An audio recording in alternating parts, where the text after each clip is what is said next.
Audiolibros en 15 minutos. Suscríbete al canal y explora un nuevo libro cada día.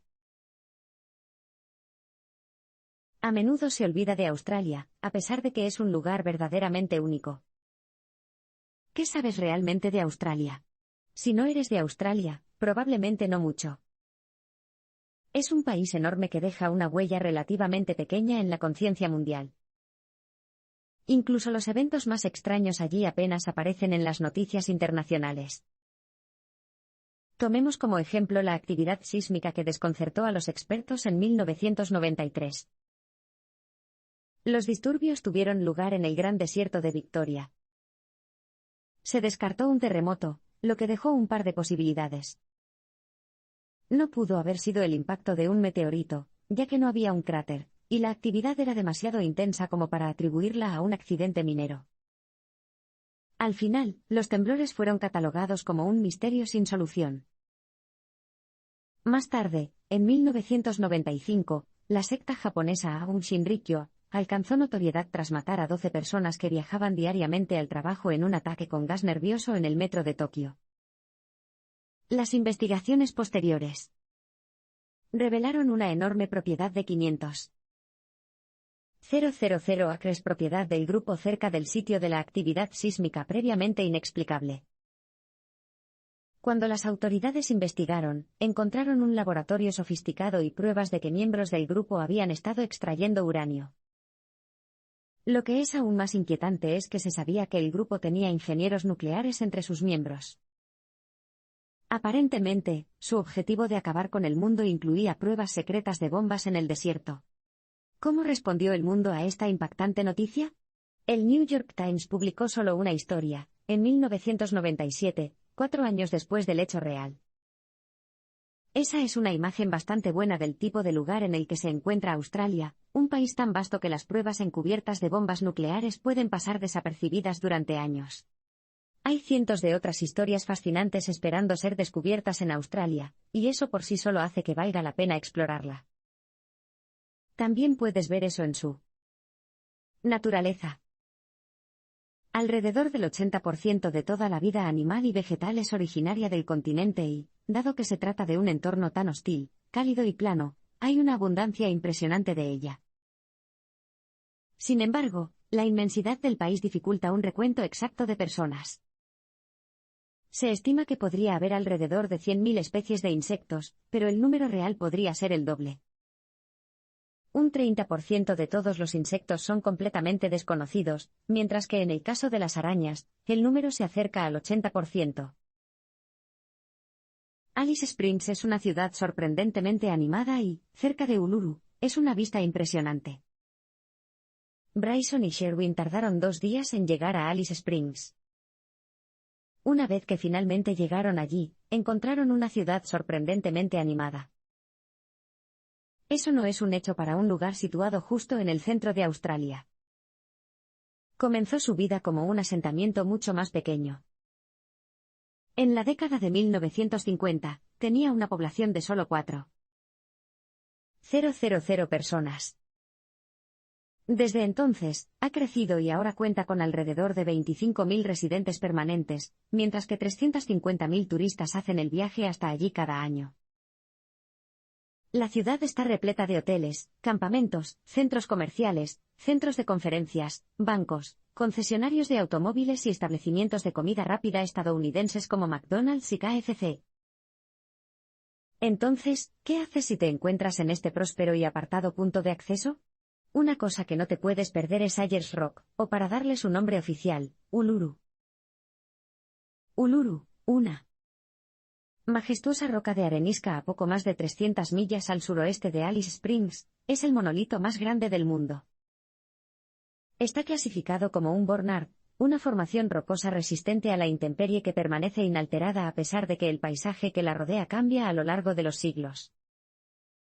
Y resiste las inclemencias del tiempo. Durante 100 millones de años, Bryson y Sherwin se dirigieron a ver la maravilla natural. Fue tan impresionante como la gente afirma. La balanza por sí sola es fascinante. Mide 150 pies de altura, 1. 5 millas de largo y tiene una circunferencia de 5 millas. Desafortunadamente, todos los hoteles de Yulara, la ciudad turística más cercana, estaban llenos, lo que significaba que los dos viajeros tuvieron que regresar a Alice Springs esa misma noche, y no pudieron estudiar la roca tan de cerca como esperaban. Pero incluso su limitado tiempo al pie de la gran roca dejó una impresión imborrable en sus recuerdos. El viaje había merecido la pena. Llegaron a Alice Springs felices y contentos, sobre todo por la gran cantidad de millas que habían recorrido. Australia tiene un pasado siniestro en lo que respecta al tratamiento de sus pueblos aborígenes, cuyas repercusiones perduran. Durante su estancia en Alice Springs, Bryson y su compañero de viaje notaron la brecha social entre los australianos blancos de ascendencia europea y los australianos indígenas, los aborígenes.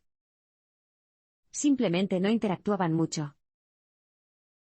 No es necesario pasar mucho tiempo en el país para darse cuenta de que algo anda mal en lo que respecta al trato que reciben los primeros habitantes de Australia. Australia es un lugar excepcionalmente próspero y saludable en general. Sin embargo, las tasas de suicidio, hospitalización, desempleo, encarcelamiento y mortalidad infantil son desproporcionadamente peores para los aborígenes que para el resto de la población. En algunos casos, son hasta 20 veces peores. Todo eso se refleja en una estadística asombrosa. En el año 2000, la esperanza de vida promedio de los aborígenes era 20 años más corta que la de los australianos blancos. Entonces, ¿qué hay detrás de esta desigualdad? Una de las razones es el horrible tratamiento histórico de los nativos australianos.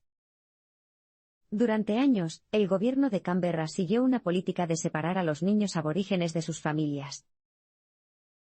Bryson se enteró por primera vez de este oscuro capítulo de la historia de Australia cuando se reunió con el abogado pro-aborigen Jim Brooks, en Cairns. Brooks, un apasionado defensor de las pretensiones legales de los aborígenes sobre la tierra, le habló de la generación robada. Se refiere a un período de 60 años, que comenzó en 1919 y solo terminó en 1970, durante el cual los niños aborígenes fueron separados por la fuerza de sus familias, y enviados a centros de formación estatales, hogares de acogida. La política fue diseñada aparentemente para proteger a los menores de la pobreza y las dificultades. Como el Estado era el guardián legal de todos los niños aborígenes por ley, podía llevar a cabo esta cruel estrategia sin tener que responder ante nadie. Los historiadores aún no saben cuántos niños aborígenes fueron robados de sus familias de esta manera. Las estimaciones sugieren que podría haber sido hasta 1 de cada 10. Los resultados de la política fueron catastróficos. El alcoholismo y el suicidio relacionados con el duelo se dispararon entre los aborígenes.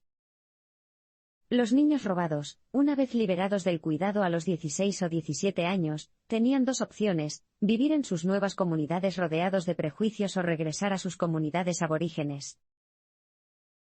Como habían sido capturados a una edad tan temprana, muchos niños ya no recordaban ni se sentían cerca de las comunidades en las que habían nacido, por lo que muchos optaron por la primera ruta. Al final, permanecieron en las ciudades de Australia, viviendo una vida dura y disfuncional caracterizada por la alienación y la falta de sentido de pertenencia. Perth es una ciudad maravillosa, y su parque y jardín botánico son un gran recordatorio de la fecundidad natural de Australia. Bryson completó la última etapa de su viaje solo, y concluyó su gira con una estancia en Australia Occidental. Volando de Alice Springs a Perth, terminó en el extremo oeste del estado occidental. A pesar de estar increíblemente remoto, Bryson encontró que era un lugar encantador y acogedor. Pudo ver por qué la gente pensaba que era una buena idea construir un asentamiento aquí. Hace buen tiempo y hace sol y sol. Las personas están naturalmente dispuestas a estar de buen humor, las sonrisas son parte integral de la vida cotidiana. Uno de los aspectos más destacados de la estancia de Bryson fue un paseo por Kings Park. En su opinión, es uno de los mejores parques del mundo, porque es un recordatorio vívido de la asombrosa variedad de vida silvestre del país. Tomemos el número de especies de plantas, por ejemplo. Australia alberga alrededor de 25.000 tipos diferentes de flora y fauna. Gran Bretaña, por el contrario, tiene solo 600 especies diferentes. Esto puede parecer una paradoja teniendo en cuenta lo árido que es el país, pero hay factores como el suelo y el aislamiento que ayudan a que la vida prospere allí.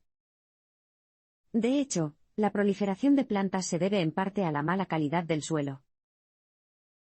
La mayoría de las plantas crecen bien en cualquier lugar, siempre que el clima sea templado y el suelo sea rico. Un roble, por ejemplo, puede crecer tan felizmente en Oregón como en Pensilvania. Prosperar en Australia es un asunto completamente diferente. Para crecer en el suelo pobre del país, las plantas tienen que especializarse. Algunos árboles aprenden a tolerar niveles altos de níquel, por ejemplo. Otros desarrollan la capacidad de aprovechar al máximo la tierra rica en cobre o resistir la sequía. Entonces, ¿dónde entra en juego el factor de aislamiento? Bueno, Australia ha sido una isla durante unos 50 millones de años. Estar aislada de los desarrollos en otros lugares fue una bendición para su fecundidad natural. Eso se debe a que las especies competidoras no fueron un factor. La vida silvestre del país se desarrolló por sí sola y prosperó. El aislamiento también desempeña un papel importante en Australia, ya que las regiones fértiles individuales están aisladas en gran medida unas de otras por enormes cordones de tierra estéril, lo que significa que están increíblemente protegidas. Y eso fue la confirmación de un hecho que ya había tomado forma en la mente de Bryson: Australia es realmente un lugar único. Bryson llegó a apreciar realmente la historia y la inmensidad de Australia mientras la recorría en tren. La primera etapa de la exploración de Bryson comenzó en Sydney, en la costa este de Australia. Acompañado por el fotógrafo Trevor Reichardt, tomó el ferrocarril transcontinental del Pacífico Índico hasta Perth, en el extremo occidental del país. El épico viaje abarca 720 millas y atraviesa 3 estados: Nueva Gales del Sur, Australia del Sur y Australia Occidental. Un día después de su viaje, los dos intrépidos viajeros desembarcaron en la pequeña ciudad de Broken Hill, en Nueva Gales del Sur. Un asentamiento firmemente enclavado en el interior del país, fue el punto de partida perfecto para una excursión de 2 días por la famosa naturaleza agreste de Australia. En el camino, se detuvieron en un pueblo aún más remoto llamado White Cliffs. Para llegar allí, Bryson y Hart condujeron por caminos de tierra a través de un paisaje aparentemente infinito. Era un lugar árido, con mucha arena roja, polvo y poco más. Le enseñó a Bryson lo vacío e imponente que puede estar el país. Lo inhóspito que es este entorno se puede deducir de la poca vida natural que encontraron los dos hombres. Prácticamente todo lo que vieron fue un salar ocasional o un spinifex, una hierba de hojas espinosas, así como algunos cadáveres de lagartos y canguros. White Cliffs, un asentamiento con una población de solo 80 personas, se encuentra en el corazón de esta región. Su nombre hace referencia al par de colinas blanqueadas por el sol que los habitantes excavaron para construir sus casas. Eso es un buen indicador del calor que hace. Literalmente tienes que esconderte debajo de una roca. Hoy en día, no hay mucho que hacer en White Cliffs. El asentamiento consiste en poco más que un bar, una gasolinera, que también funciona como cafetería y tienda de abarrotes, una lavandería y una tienda de ópalos. Este último es un recordatorio del pasado pujante del lugar. En su apogeo, más de 500 personas vivían en White Cliffs, incluso tenía su propio hospital y periódico. La gente acudía allí con la esperanza de hacer fortuna extrayendo ópalo, una piedra preciosa australiana. Los que no trabajaban en las minas cuidaban las estaciones de ovejas. La suerte de White Cliff cambió en la década de 1890, después de que la zona se viera afectada por una sequía masiva. La ciudad se marchitó y sus residentes comenzaron a marcharse. De vuelta en el tren, Bryson y su acompañante cruzaron la llanura de Nullarbor. Puede sonar como un nombre extraño, pero en realidad es bastante apropiado. Nújarból significa sin árbol en latín, lo que es una excelente descripción de este paisaje desolado. La Tierra Roja se extiende por cientos de millas en todas direcciones, interrumpida solo por algún arbusto o roca ocasional. Para comprender lo enorme que es la llanura, imagine un desierto 4 veces el tamaño de Bélgica.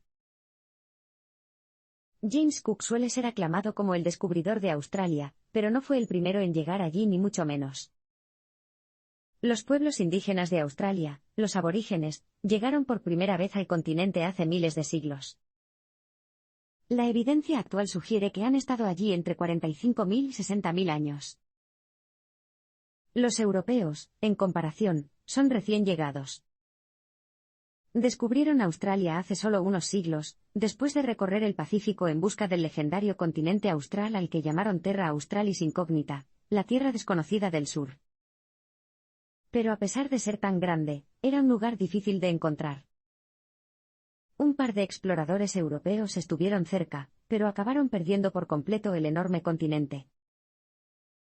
En 1606, un explorador español llamado Luis Báez de Torres cruzó el Pacífico desde Sudamérica. Increíblemente, logró navegar por las aguas entre Nueva Guinea y Australia sin ver ni una sola vez a esta última. Habla de enhebrar la aguja. El marino holandés Abel Tasman logró una hazaña similar en 1642. Navegando por la costa sur de Australia durante unas increíbles 2,000 millas, no pudo ver la enorme masa de tierra justo en el horizonte. Finalmente, se topó con la isla que más tarde llevaría su nombre, Tasmania. Pero aún no se ha determinado quién llegó primero. En 1916, se encontraron 2 cañones portugueses que datan de 1526 en la isla Carronade. Su descubrimiento sugiere la presencia de un grupo de desembarco europeo, pero se sabe poco más sobre quiénes podrían haber sido.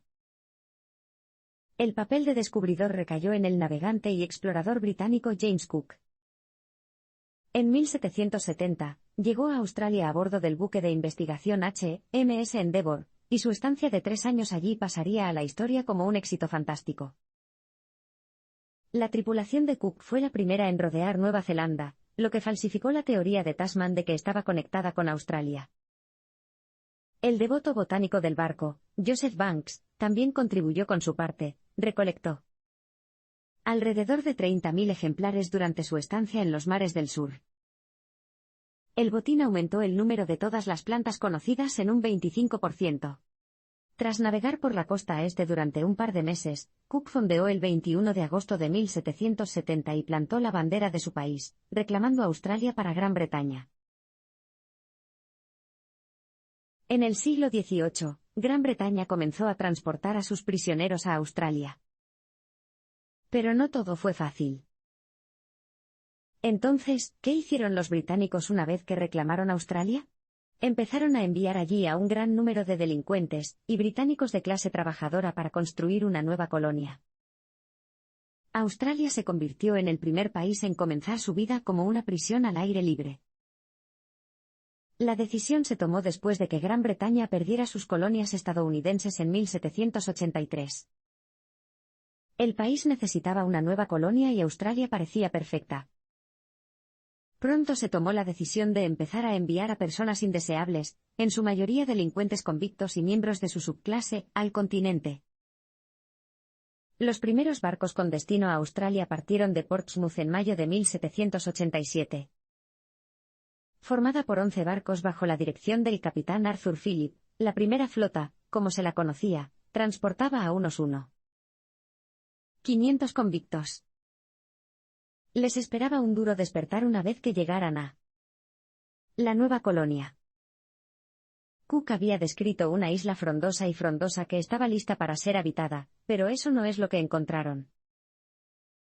El desajuste entre la realidad y las expectativas era fácil de explicar. Cook había visitado el país durante la estación húmeda, lo que explicaba las praderas naturales que había descrito. Tras fondear en Botany Bay, hoy parte de Sydney, los que estaban a bordo de la primera flota se enfrentaron a pantanos y arena al desembarcar, 8 meses después de zarpar. No es de extrañar, habían llegado en el caluroso y seco mes de diciembre. En busca de pastos más verdes, decidieron navegar más arriba por la costa, y finalmente se detuvieron el 26 de enero de 1788 en lo que se conoció como Circular Quay de Sydney. La fecha se celebra hoy como el Día de Australia. Pero la vida no era fácil, incluso después de haber pisado tierra firme. Uno de los problemas era el equipo. Los barcos no estaban cargados con las herramientas esenciales necesarias para construir un nuevo asentamiento. Los morteros para la construcción y los arados para labrar la tierra escaseaban. La habilidad era otro tema. No se siguió el consejo de Londres de que los artesanos expertos deberían estar entre los primeros en llegar. Eso significaba que nadie sabía mucho sobre las ciencias naturales o la cría de animales, y mucho menos los detalles necesarios para hacer frente a un entorno tan difícil. También faltaron conocimientos esenciales a la hora de construir la granja gubernamental planificada, ya que solo 5 personas tenían una idea de cómo llevar a cabo la tarea. Finalmente, se construyó la granja, pero todo habría sido mucho más fácil si los pasajeros de los barcos hubieran sido elegidos con más prudencia. En un abrir y cerrar de ojos, veremos qué pasó con la ciudad construida en este sitio, Sydney. Sydney es una ciudad encantadora con muchas atracciones, pero se avergüenza de sus humildes orígenes. La segunda etapa de la gira de Bryson por Australia lo vio explorar Sydney, la capital de Nueva Gales del Sur. Le esperaban algunas sorpresas. Lo que más le impresionó fue la negación de sus orígenes por parte de la ciudad. Realmente no le gusta la idea de que comenzó como un campo de prisioneros. El Circular Quay, en el corazón histórico de la ciudad, fue el lugar donde el capitán Phillip y su tripulación de convictos pisaron el continente por primera vez en 1788. Hoy en día, hay muchos lugares increíbles. Harbour Bridge, la famosa ópera y Luna Park están a poca distancia. Pero falta una cosa. Cuando Bryson recorrió la zona, no pudo encontrar un solo monumento a la tripulación y los pasajeros de la primera flota. Se podría pensar que los principales museos, como el Museo de Sydney y el Museo Marítimo Nacional, podrían corregir esa omisión, ¿verdad?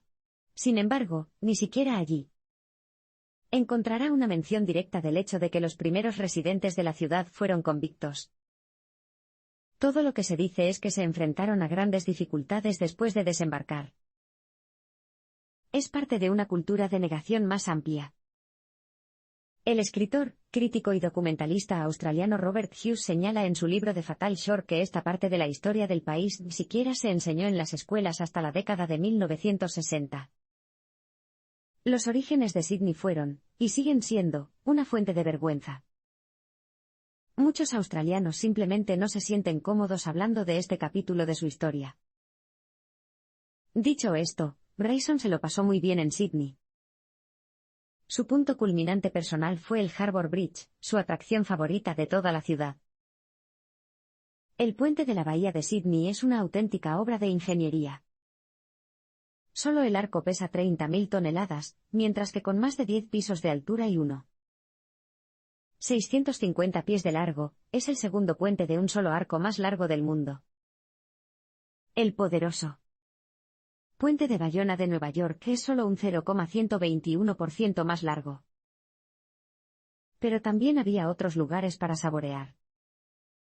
Sydney es un lugar bullicioso y laborioso, pero si te diriges al puerto encontrarás pintorescos transbordadores que salen directamente del viejo mundo. También está bendecida por un clima maravilloso y soleado. Quizás ese sea el secreto detrás de la felicidad de los lugareños y los barrios acogedores. La fiebre del oro del siglo XIX transformó a Australia y ayudó a unificar la nación. Tras explorar Sydney, Bryson se dirigió a Canberra, la capital. En un país tan grande como Australia, solo hay un salto relativamente corto de 180 millas hacia el sur. Es una ruta histórica que pasa por el antiguo centro minero de oro del país. La industria realmente despegó en la década de 1850, un punto de inflexión en la historia de Australia. Un joven de Sydney llamado Edward Hargreaves inició la primera fiebre del oro. Como muchos otros, se contagió del virus del oro, y se fue a los mares en busca de metales preciosos en las colinas de California. Se quedó 2 años, pero encontró poco más que tierra y rocas. Al darse cuenta de que la campiña de California se parecía mucho a la de Nueva Gales del Sur, Hargreaves regresó a Australia y comenzó a cavar en las afueras de las ciudades de Bathurst y Orange. Fue allí donde tuvo suerte. Pronto se encontró más oro en Victoria, la colonia próxima a Nueva Gales del Sur. La fiebre del oro se apoderó del mundo, ya que los hombres abandonaron sus hogares, esposas y trabajos para buscar fortuna en Australia. Apenas había pasado una década antes de que llegaran al país unas 600.000 personas recién llegadas. La población de Australia se duplicó prácticamente de la noche a la mañana. La fiebre del oro también cambió la forma en que los británicos pensaban sobre su colonia. Enviar a delincuentes allí ya no parecía un castigo, de hecho, era como comprar billetes de lotería para los convictos. El último transporte de prisioneros llegó en 1868. El oro hizo más que cambiar la suerte de las personas, también cambió la del país. Australia, que ya no se veía como una enorme prisión al aire libre, estaba ahora en camino de convertirse en una nación. Por eso los australianos decidieron federar las 6 colonias que antes estaban separadas. Antes de su unión, estas colonias habían sido totalmente autosuficientes. Nueva Gales del Sur, Victoria. Australia del Sur, Australia Occidental, Tasmania y Queensland gestionaron sus propios sistemas tributarios e incluso fijaron sus relojes de manera diferente. Los resultados eran a menudo extraños. El propietario de un bar en Victoria, por ejemplo, tuvo que pagar tantos derechos de importación por la cerveza de la vecina Nueva Gales del Sur como por la cerveza europea. Fueron inconvenientes como estos los que llevaron a los territorios a discutir si querían unirse para formar su propia nación. Las conversaciones sobre el tema comenzaron en 1891. Inicialmente, Nueva Zelanda formó parte de las deliberaciones, pero finalmente optó por no participar. 10 años después, se llegó a un acuerdo. El 1 de enero de 1901 nació la Mancomunidad de Australia. A continuación, echemos un vistazo a la nueva capital de Lela, Canberra. No es fácil llegar a Canberra, y Bryson no creía que el esfuerzo por llegar allí valiera la pena. Entonces, ¿por qué Australia eligió Canberra como su nueva capital en lugar de ciudades prominentes y bien establecidas como Melbourne o Sydney? Bueno, dividir la diferencia era demasiado difícil.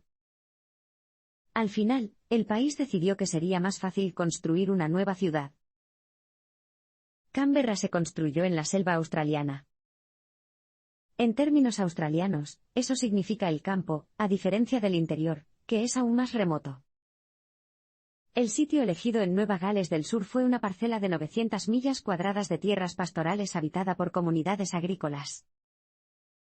Hoy en día, Canberra es la 6ª ciudad más grande de Australia. Pero a pesar de crecer rápidamente, sigue siendo una ciudad apartada y aislada. Esto se debe a que está a unas 40 millas de la autopista Hume que conecta Sydney y Melbourne. Si tomas la carretera principal que sale de Canberra en dirección sur, no acabarás en ningún lugar particularmente digno de mención. Tampoco es recomendable dirigirse hacia el oeste. A menos que tomes un desvío masivo, te encontrarás con caminos de tierra que comienzan en Tumut. Cuando Bryson finalmente llegó a Canberra, se sintió profundamente decepcionado. Lo que más le impresionó fue lo desierta que estaba la ciudad. La mayor parte consistía en líneas rectas y espacios extrañamente vacíos pero verdes. Las personas eran pocas y distantes entre sí. Todo el lugar parecía un gran suburbio. No pudo encontrar un restaurante o bar adecuado durante toda su estancia. Incluso cuando conoció a un grupo de niños locales, no pudieron indicarle un establecimiento que no fuera una cadena enorme como McDonald's o Pizza Hut. Y cuando regresó a su hotel, encontró el bar vacío. Puede ver por qué llegó a simpatizar con el ex primer ministro australiano John Howard. Howard no quedó tan impresionado por el lugar que rompió con la costumbre y decidió vivir en Sydney.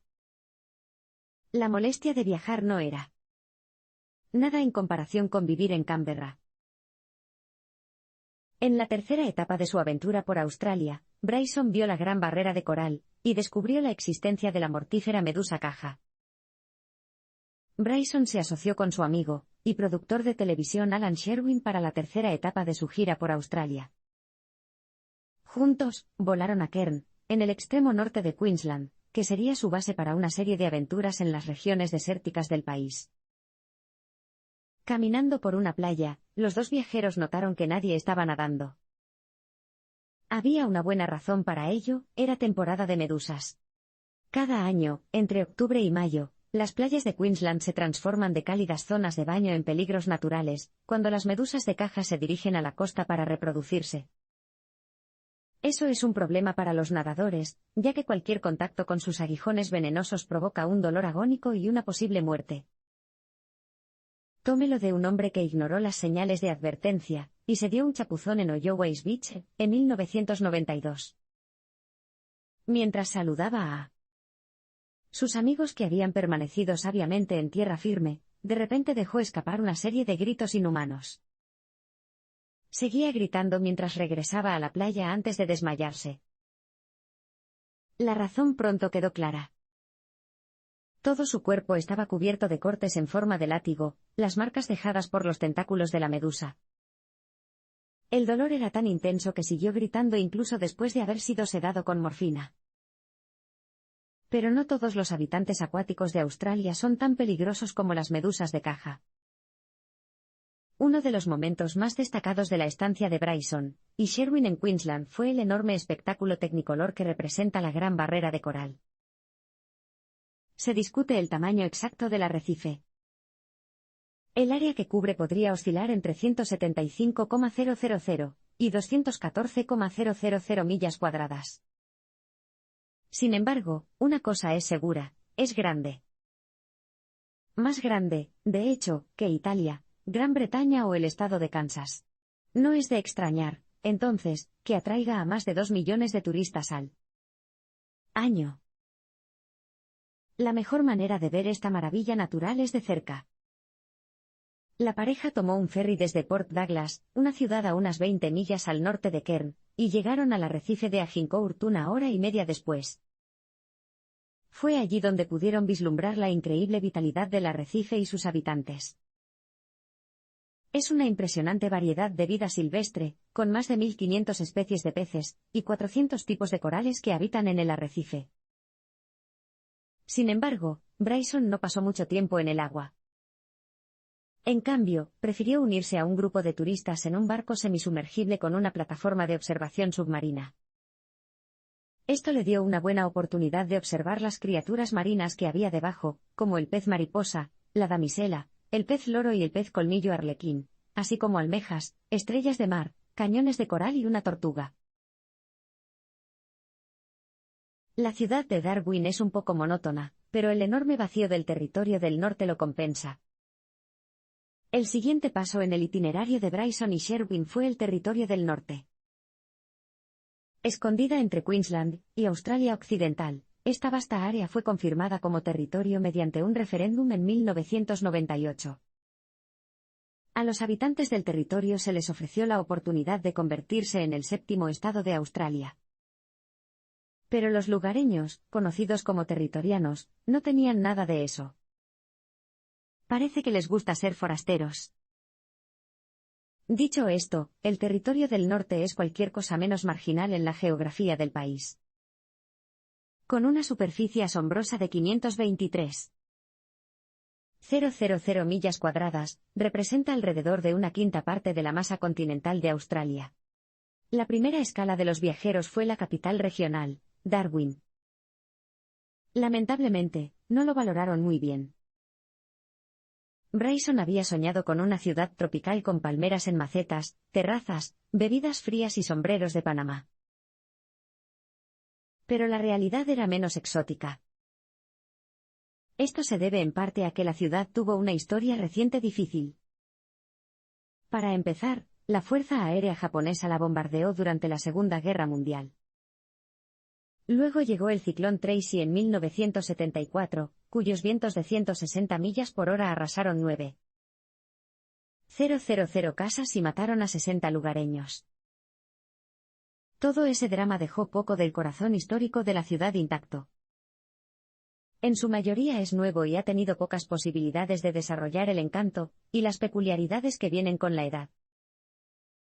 Dejando atrás el monótono Darwin, Bryson y Sherwin se dirigieron a la ciudad de Alice Springs, un viaje de 919 millas a través de un desierto rojo aparentemente interminable. La carretera a la ciudad se conoce como Stuart Highway. La carretera, que lleva el nombre del explorador del siglo XIX John Dowall Stuart, que intentó atravesar el país de norte a sur varias veces, atraviesa una región extremadamente cálida y casi sin vegetación. Te metes en problemas y te quedas atrapado, ya que no hay agua ni sombra en cientos de millas.